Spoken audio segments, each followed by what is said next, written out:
प्यारे विद्यार्थियों, अज आपां रोमांसवाद बारे पढ़ांगे। इस नूं शुरू करन तो पहलां तुसीं इस चैनल नूं सबसक्राइब कर लवो तां कि हर नवीं वीडियो का मैसेज तुहाडे तक पहुँच सके। हुण आपां रोमांसवाद बारे पढ़ांगे।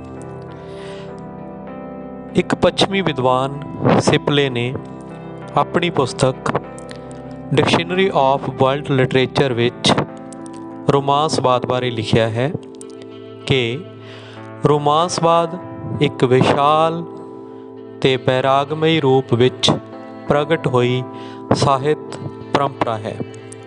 कहण तो भाव है कि तुसी इस नूं रोमांसवाद दी परिभाषा दे रूप दे विच लिख सकते हो।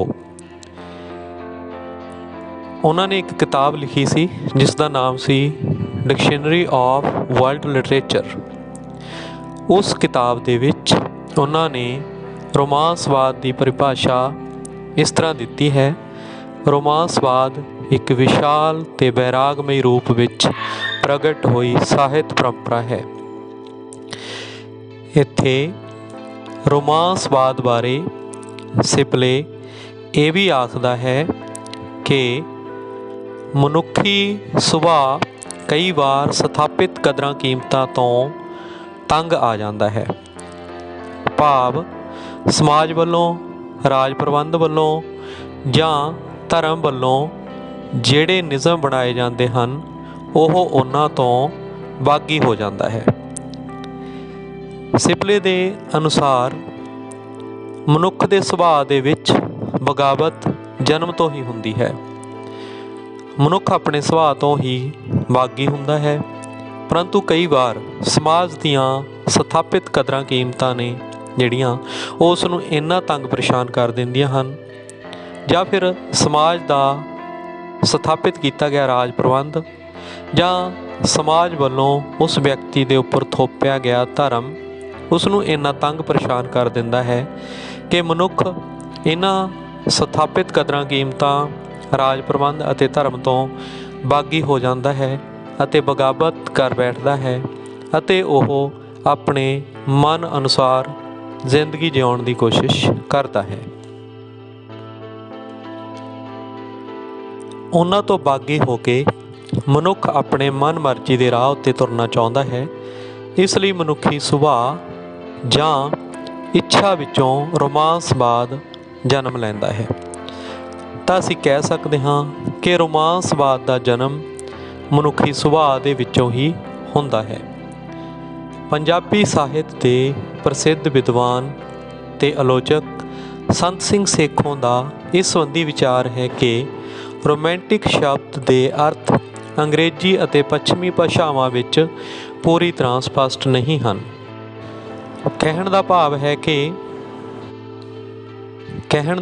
ਹੈ ਕਿ ਪੱਛਮੀ ਭਾਸ਼ਾਵਾਂ ਦੇ ਵਿੱਚ ਵੀ ਰੋਮਾਂਟਿਕ ਸ਼ਬਦ ਦੇ ਅਰਥ ਪੂਰੀ ਤਰ੍ਹਾਂ ਸਪਸ਼ਟ ਨਹੀਂ ਹਨ। ਰੋਮਾਂਟਿਕ ਸ਼ਬਦ ਰੋਮਾਂਸ ਸ਼ਬਦ ਦਾ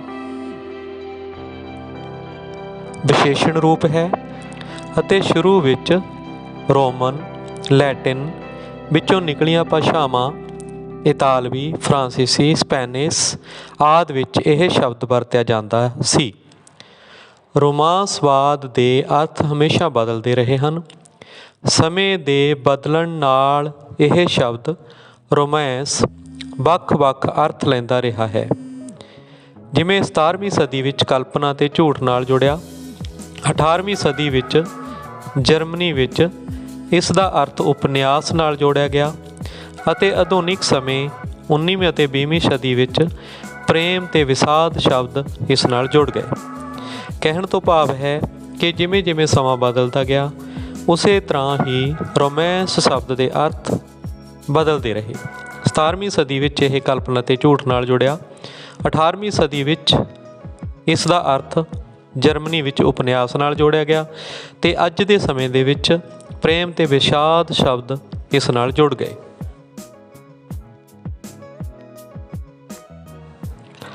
ਰੋਮਾਂਸਵਾਦ ਸ਼ਬਦ ਲਈ ਇਹ ਵੀ ਕਿਹਾ ਜਾਂਦਾ ਹੈ ਕਿ ਅੰਗਰੇਜ਼ੀ ਸਾਹਿਤ ਵਿੱਚ ਚੱਲਣ ਵਾਲੀ ਰੋਮਾਂਸਵਾਦੀ ਧਾਰਾ ਦੇ ਕਵੀਆਂ ਨੇ ਇਸ ਨੂੰ ਨਹੀਂ ਵਰਤਿਆ, ਕਿਉਂਕਿ ਰੋਮਾਂਸਵਾਦੀ ਲਹਿਰ ਦੇ ਘੋਸ਼ਣਾ ਪੱਤਰ ਲਿਰਿਕਲ ਬੈਲਡ ਵਿੱਚ ਇਸ ਦਾ ਵਰਣਨ ਨਹੀਂ ਹੈ।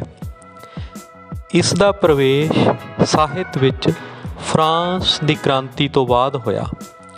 ਰੂਸੋ ਦੇ ਬੈਕ ਟੂ ਨੇਚਰ ਦੇ ਨਾਅਰੇ ਤੋਂ ਰੋਮਾਂਸਵਾਦ ਨੂੰ ਵਿਸ਼ੇਸ਼ ਬਲ ਮਿਲਿਆ। ਕਹਿਣ ਦਾ ਭਾਵ ਹੈ ਕਿ ਅੰਗਰੇਜ਼ੀ ਸਾਹਿਤ ਵਿੱਚ ਚੱਲਣ ਵਾਲੀ ਰੋਮਾਂਸਵਾਦੀ ਧਾਰਾ ਦੇ ਕਵੀਆਂ ਨੇ ਇਸ ਨੂੰ ਬਿਲਕੁਲ ਵੀ ਨਹੀਂ ਵਰਤਿਆ, ਕਿਉਂਕਿ ਰੋਮਾਂਸਵਾਦੀ ਲਹਿਰ ਦਾ ਘੋਸ਼ਣਾ ਪੱਤਰ ਲਿਰਿਕਲ ਬੈਲਡਸ ਦੇ ਵਿੱਚ ਇਸ ਦਾ ਕੋਈ ਵੀ ਵਰਣਨ ਨਹੀਂ ਹੈ। ਸਾਹਿਤ ਵਿੱਚ ਇਸ ਦਾ ਪ੍ਰਵੇਸ਼ ਅਸਲ ਰੂਪ ਵਿੱਚ ਫਰਾਂਸ ਦੀ ਕ੍ਰਾਂਤੀ ਤੋਂ ਬਾਅਦ ਹੀ ਹੋਇਆ, ਪਰ ਇਸ ਨੂੰ ਜ਼ਿਆਦਾ ਬਲ ਜਿਹੜਾ ਮਿਲਿਆ ਉਹ ਰੂਸੋ ਦੇ ਬੈਕ ਟੂ ਨੇਚਰ ਕੁਦਰਤ ਵੱਲ ਵਾਪਸੀ ਦੇ ਨਾਅਰੇ ਤੋਂ ਬਾਅਦ ਮਿਲਿਆ। ਰੋਮਾਂਸਵਾਦ ਆਪਣੇ ਤੋਂ ਪਹਿਲੇ ਵਾਦ ਕਲਾਸੀਕਲਵਾਦ ਦੇ ਵਿਰੋਧ ਵਿੱਚੋਂ ਉੱਭਰ ਕੇ ਸਾਹਮਣੇ ਆਇਆ। ਕਲਾਸੀਕਲਵਾਦ ਸੰਬੰਧੀ ਕਿਹਾ ਜਾਂਦਾ ਹੈ ਕਿ ਅਜਿਹੇ ਸਾਹਿਤ ਵਿੱਚ ਕਲਪਨਾ ਦੀ ਘਾਟ ਹੁੰਦੀ ਹੈ, ਦਿਮਾਗ ਦੀ ਉਪਜ ਹੁੰਦੀ ਹੈ। ਅਜਿਹਾ ਸਾਹਿਤ ਦਿਲ ਦੀ ਨਹੀਂ ਸਗੋਂ ਡੂੰਘੀ ਜਾਂਚ, ਠੋਸ ਸਿਆਣਪ ਅਤੇ ਚੁਸਤੀਪਣ ਵਾਲਾ ਪ੍ਰਗਟਾਅ ਕਲਾਸੀਕਲ ਸਾਹਿਤ ਦਾ ਹਿੱਸਾ ਹੁੰਦਾ ਹੈ। ਇਸ ਵਿੱਚ ਛੰਦ ਵਿਧਾਨ ਬੜੇ ਸੂਖਮ ਰੂਪ ਵਿੱਚ, ਭਾਵ ਕਿ ਕਾਵਿ ਸ਼ਾਸਤਰੀ ਨਿਯਮਾਂ ਦੀ ਪਾਲਣਾ ਕਲਾਸੀਕਲਵਾਦ ਵਿੱਚ ਹਾਵੀ ਰਹਿੰਦੀ ਹੈ। ਇਸ ਦੇ ਉਲਟ ਰੋਮਾਂਸਵਾਦੀ ਕਵਿਤਾ ਵਿੱਚ ਨਵਾਬੀ ਜੁੱਤੀ ਦੀ ਕੈਦ, ਭਾਵ ਛੰਦਬੰਦੀ ਤੋਂ ਮੁਕਤ ਹੁੰਦੇ ਹਨ। ਭਾਸ਼ਾ ਦੀ ਕਠੋਰਤਾ ਦੀ ਥਾਂ ਆਮ ਭਾਸ਼ਾ, ਭਾਵ ਲਚਕਦਾਰ ਤੁਕਬੰਦੀ ਦੀ ਪ੍ਰਧਾਨਤਾ ਹੁੰਦੀ ਹੈ। ਰੋਮਾਂਸਵਾਦੀ ਕਵਿਤਾ ਵਿੱਚ ਆਮ ਜੀਵਨ ਵਿੱਚੋਂ ਘਟਨਾਵਾਂ ਨੂੰ ਚੁਣਿਆ ਜਾਂਦਾ ਹੈ ਅਤੇ ਆਮ ਵਰਤੋਂ ਵਾਲੀ ਭਾਸ਼ਾ ਵਿੱਚ ਇਸ ਨੂੰ ਪੇਸ਼ ਕੀਤਾ ਜਾਂਦਾ ਹੈ। ਰੋਮਾਂਟਿਕ ਸਾਹਿਤਕਾਰ ਆਪਣੀਆਂ ਕਵਿਤਾਵਾਂ ਵਿੱਚ ਵਾਰਤਕ ਦੀ ਲੈਅ ਦਾ ਪ੍ਰਯੋਗ ਕਰ ਲੈਂਦੇ ਹਨ ਅਤੇ ਨਾਵਲ, ਕਹਾਣੀ ਅਤੇ ਨਿਬੰਧ ਵਰਗੇ ਵਾਰਤਕ ਰੂਪਾਂ ਵਿੱਚ ਪ੍ਰਗੀਤਕ ਅੰਸ਼ਾਂ ਦੀ ਭਰਮਾਰ ਕਰ ਦਿੰਦੇ ਹਨ। ਅੰਗਰੇਜ਼ੀ ਦੇ ਪ੍ਰਸਿੱਧ ਵਿਦਵਾਨ ਵਰਡਸਵਰਥ ਦੀਆਂ ਕਵਿਤਾਵਾਂ ਇਸ ਦੀ ਸਭ ਤੋਂ ਸੁੰਦਰ ਉਦਾਹਰਣ ਹਨ।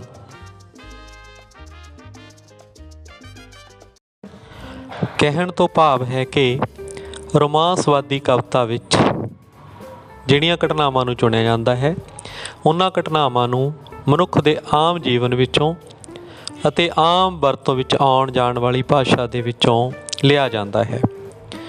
ਰੋਮਾਂਟਿਕ ਸਾਹਿਤਕਾਰ ਆਪਣੀ ਕਵਿਤਾਵਾਂ ਵਿੱਚ ਵਾਰਤਕ ਦੀ ਲੈਅ ਦਾ ਪ੍ਰਯੋਗ ਕਰ ਲੈਂਦੇ ਹਨ। ਪਿਆਰੇ ਵਿਦਿਆਰਥੀਓ, ਇਸ ਤੋਂ ਬਾਅਦ ਆਪਾਂ ਰੋਮਾਂਸਵਾਦ ਦੇ ਲੱਛਣਾਂ 'ਤੇ ਚਰਚਾ ਕਰਾਂਗੇ। ਰੋਮਾਂਸਵਾਦ ਦੇ ਪ੍ਰਮੁੱਖ ਲੱਛਣਾਂ ਵਿੱਚੋਂ ਸਭ ਤੋਂ ਪਹਿਲਾਂ ਅਸੀਂ ਕਲਪਨਾ ਦੀ ਗੱਲ ਕਰਾਂਗੇ। ਰੋਮਾਂਸਵਾਦ ਦੇ ਵਿੱਚ ਕਲਪਨਾ ਦਾ ਬਹੁਤ ਮਹੱਤਵਪੂਰਨ ਰੋਲ ਹੁੰਦਾ ਹੈ। ਇਸ ਵਿੱਚ ਬਹੁਤ ਜ਼ਿਆਦਾ ਕਲਪਨਾ ਕੀਤੀ ਜਾਂਦੀ ਹੈ। ਦੂਸਰੀ ਵਿਸ਼ੇਸ਼ਤਾ ਰੋਮਾਂਸਵਾਦ ਦੀ ਜਿਹੜੀ ਹੈ ਉਹ ਹੈ ਆਮ ਵਿਅਕਤੀ ਦੀ ਪੇਸ਼ਕਾਰੀ। ਕਹਿਣ ਤੋਂ ਭਾਵ ਹੈ ਕਿ ਰੋਮਾਂਸਵਾਦ ਵਿੱਚ ਆਮ ਵਿਅਕਤੀ ਨੂੰ ਪੇਸ਼ ਕੀਤਾ ਜਾਂਦਾ ਹੈ, ਉਸ ਦੀ ਜ਼ਿੰਦਗੀ ਬਾਰੇ ਵਰਣਨ ਕੀਤਾ ਜਾਂਦਾ ਹੈ। ਰੋਮਾਂਸਵਾਦ ਦੇ ਲੱਛਣਾਂ ਵਿੱਚੋਂ ਤੀਸਰਾ ਪ੍ਰਮੁੱਖ ਲੱਛਣ ਹੈ ਮਨੁੱਖੀ ਸੁਤੰਤਰਤਾ। ਰੋਮਾਂਸਵਾਦ ਦੇ ਵਿੱਚ ਪ੍ਰਮੁੱਖ ਨਾਅਰਾ ਜਿਹੜਾ ਹੈ ਉਹ ਹੈ ਬੈਕ ਟੂ ਨੇਚਰ, ਭਾਵ ਕੁਦਰਤ ਵੱਲ ਵਾਪਸੀ। ਕੁਦਰਤ ਦੇ ਵਿੱਚ ਮਨੁੱਖ ਜਨਮ ਤੋਂ ਹੀ ਸੁਤੰਤਰ ਹੁੰਦਾ ਹੈ ਅਤੇ ਉਹ ਆਪਣੀ ਸੁਤੰਤਰਤਾ ਨੂੰ ਪਿਆਰ ਕਰਦਾ ਹੈ ਅਤੇ ਹਮੇਸ਼ਾ ਸੁਤੰਤਰ ਰਹਿਣਾ ਚਾਹੁੰਦਾ ਹੈ। ਰੋਮਾਂਸਵਾਦ ਦੇ ਲੱਛਣਾਂ ਦੇ ਵਿੱਚੋਂ ਅਗਲਾ ਪ੍ਰਮੁੱਖ ਲੱਛਣ ਕੁਦਰਤ ਨਾਲ ਪਿਆਰ ਹੈ। ਕੁਦਰਤ ਨੂੰ ਰੋਮਾਂਸਵਾਦ ਵਿੱਚ ਬਹੁਤ ਹੀ ਪ੍ਰਮੁੱਖ ਸਥਾਨ ਦਿੱਤਾ ਗਿਆ ਹੈ। ਰੋਮਾਂਸਵਾਦ ਦਾ ਅਗਲਾ ਲੱਛਣ ਹੈਰਾਨੀਜਨਕ ਪੇਸ਼ਕਾਰੀ ਕਰਨੀ ਹੈ। ਕਹਿਣ ਤੋਂ ਭਾਵ ਹੈ ਕਿ ਰੋਮਾਂਸਵਾਦ ਵਿੱਚ ਅਜਿਹੀ ਪੇਸ਼ਕਾਰੀ ਕੀਤੀ ਜਾਂਦੀ ਹੈ ਜੋ ਕਿ ਕਾਫੀ ਹੱਦ ਤੱਕ ਹੈਰਾਨੀਜਨਕ ਹੁੰਦੀ ਹੈ। ਸੁਪਨਿਆਂ ਦਾ ਸੰਸਾਰ ਰੋਮਾਂਸਵਾਦ ਦਾ ਇੱਕ ਪ੍ਰਮੁੱਖ ਲੱਛਣ ਹੈ। ਅਗਲਾ ਪ੍ਰਮੁੱਖ ਲੱਛਣ ਅੰਤਰਮੁਖਤਾ ਹੈ। ਕਹਿਣ ਤੋਂ ਭਾਵ ਹੈ ਕਿ ਰੋਮਾਂਸਵਾਦ ਵਿੱਚ ਮਨੁੱਖ ਆਪਣੇ ਮਨ ਦੇ ਵਿਚਾਰ, ਆਪਣੇ ਮਨ ਅੰਦਰੇ ਵਲਵਲੇ, ਆਦਰਸ਼ਾਂ, ਆਸ਼ਾ ਨਿਰਾਸ਼ਾ ਦੀ ਗੱਲ ਜ਼ਰੂਰ ਕਰਦਾ ਹੈ ਤਾਂ ਕਿ ਉਸ ਦੀਆਂ ਭਾਵਨਾਵਾਂ ਨੂੰ ਵਿਅਕਤ ਕੀਤਾ ਜਾ ਸਕੇ। ਰੋਮਾਂਸਵਾਦ ਦਾ 8ਵਾਂ ਪ੍ਰਮੁੱਖ ਲੱਛਣ ਸੁੰਦਰਤਾ ਨੂੰ ਸੱਚ ਅਤੇ ਸੱਚ ਨੂੰ ਸੁੰਦਰ ਬਣਾਉਣਾ ਹੈ। ਰੋਮਾਂਸਵਾਦ ਇਸ ਗੱਲ 'ਤੇ ਬਹੁਤ ਜ਼ਿਆਦਾ ਜ਼ੋਰ ਦਿੰਦਾ ਹੈ। ਇਸ ਤੋਂ ਇਲਾਵਾ ਰੋਮਾਂਸਵਾਦ ਦੇ ਵਿੱਚ ਬਨਾਵਟ ਦਾ ਪੂਰਨ ਵਿਰੋਧ ਕੀਤਾ ਜਾਂਦਾ ਹੈ। ਕਹਿਣ ਤੋਂ ਭਾਵ ਹੈ ਕਿ ਇਸ ਵਿੱਚ ਬਨਾਵਟ ਨੂੰ ਕੋਈ ਸਥਾਨ ਨਹੀਂ ਦਿੱਤਾ ਜਾਂਦਾ। ਰੋਮਾਂਸਵਾਦ ਦਾ ਅਗਲਾ ਪ੍ਰਮੁੱਖ ਲੱਛਣ ਪੁਰਾਤਨਤਾ ਨਾਲ ਪਿਆਰ ਅਤੇ ਉਪਦੇਸ਼ਾਤਮਕ ਸਾਹਿਤ ਹੈ। ਪੰਜਾਬੀ ਸਾਹਿਤ ਵਿੱਚ ਰੋਮਾਂਸਵਾਦ ਨੇ ਬਹੁਤ ਜ਼ਿਆਦਾ ਡੂੰਘਾ ਪ੍ਰਭਾਵ ਪਾਇਆ ਹੈ। ਪ੍ਰੋਫੈਸਰ ਪੂਰਨ ਸਿੰਘ ਨੇ ਵੀ ਆਪਣੀਆਂ ਕਵਿਤਾਵਾਂ ਵਿੱਚ ਰੋਮਾਂਟਿਕ ਸ਼ਬਦਾਂ ਦੀ ਵਰਤੋਂ ਕੀਤੀ ਹੈ। ਜਦੋਂ ਵੀ ਅਸੀਂ ਪ੍ਰੋਫੈਸਰ ਪੂਰਨ ਸਿੰਘ ਦੀਆਂ ਕਵਿਤਾਵਾਂ ਪੜ੍ਹਦੇ ਹਾਂ ਤਾਂ ਸਾਨੂੰ ਰੋਮਾਂਟਿਕ ਸ਼ਬਦਾਂ ਦੀ ਭਰਮਾਰ ਉਸ ਵਿੱਚ ਵੇਖਣ ਨੂੰ ਮਿਲਦੀ ਹੈ। ਪ੍ਰੋਫੈਸਰ ਪੂਰਨ ਸਿੰਘ ਅੰਗਰੇਜ਼ੀ ਕਵੀ ਸ਼ੈਲੇ ਦੀ ਪਿਆਰ ਫਿਲਾਸਫੀ ਦਾ ਕਾਇਲ ਸੀ। ਉਸ ਦੇ ਕਾਵਿ ਰੂਪ ਵਿੱਚ ਪ੍ਰਕਿਰਤੀ ਵੱਲ ਪਰਤਣ, ਮਨੁੱਖੀ ਸੱਭਿਆਚਾਰ ਨੂੰ ਤਿਆਗ ਕੇ ਪਸ਼ੂ ਜੀਵਨ ਵਰਗੀ ਖੁੱਲ੍ਹ ਪ੍ਰਾਪਤ ਕਰਨ ਅਤੇ ਆਪੇ ਦਾ ਮੁੱਲ ਪਾਉਣ ਦੇ ਸ਼ਬਦ ਵਾਰ-ਵਾਰ ਗੂੰਜਦੇ ਹਨ। ਪ੍ਰੋਫੈਸਰ ਮੋਹਨ ਸਿੰਘ ਅਤੇ ਅੰਮ੍ਰਿਤਾ ਪ੍ਰੀਤਮ ਨੇ ਵੀ ਆਪਣੇ ਕਾਵਿ ਸਫ਼ਰ ਦਾ ਆਰੰਭ ਰੋਮਾਂਟਿਕ ਕਵੀਆਂ ਦੇ ਰੂਪ ਵਿੱਚ ਕੀਤਾ ਹੈ। ਮੱਧਕਾਲੀ ਪੰਜਾਬੀ ਸਾਹਿਤ ਵੀ ਰੋਮਾਂਸਵਾਦ ਨਾਲ ਜੋੜਿਆ ਜਾ ਸਕਦਾ ਹੈ, ਜਿਵੇਂ ਕਿ ਵਾਰਿਸ ਦੀ ਹੀਰ, ਫਜ਼ਲ ਸ਼ਾਹ ਦੀ ਸੋਹਣੀ ਮਹੀਵਾਲ,